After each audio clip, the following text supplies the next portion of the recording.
On Tuesday, the Defense Operations spokesman, Major General John Enenche, was called on the phone over allegations of military-laced response to villages attacked by Boko Haram. The military has not yet responded to that allegation. The Boko Haram group has murdered so many 8 persons at disproportionate levels owing to the fact that they are unable to escape when the bandits strike. This was revealed by Amnesty International. A lot of the villages in areas under the control of Boko Haram are occupied by aged persons who are not able to run or decide to stay. A report stated on Monday also made known that humanitarian reaction got to them as an afterthought.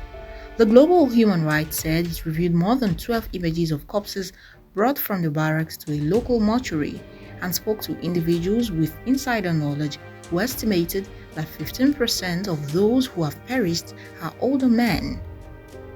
This is disproportionately high, as older men appear to account for no more than 4% of the population in northeast Nigeria. In April 2017 alone, 166 corpses were transferred from Giwa to the mortuary. Humanitarian agencies stated that the aged people account for around 150,000 of the 2.1 million people displaced by the conflict in the northeast. The investigation carried out between November 2019 and October 2020 involved 62 older women and 71 older men affected by the conflict.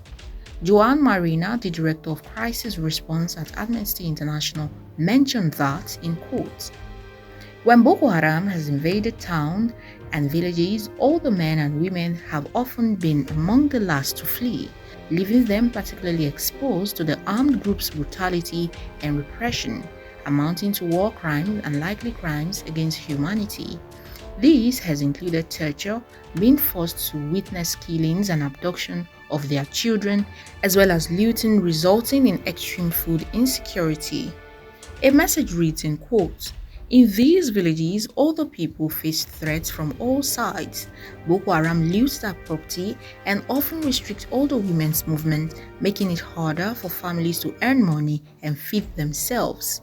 Boko Haram also abduct or kills their children and grandchildren, and sometimes torture or kills the older people themselves." End of quote. Joanne Marina again stated that, in quote, "Speaking on the alleged killing by the Nigeria's military, in turn have repeatedly shot older people to death in their own homes during raids on villages in Boko Haram-controlled areas.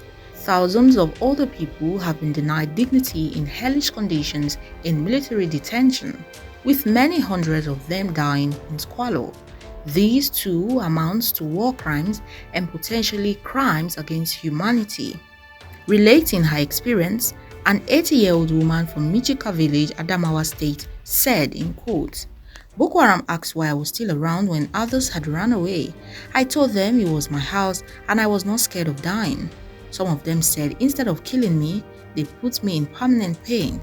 They brought out their knife and stabbed me in my foot, leaving a big gash." End of quote.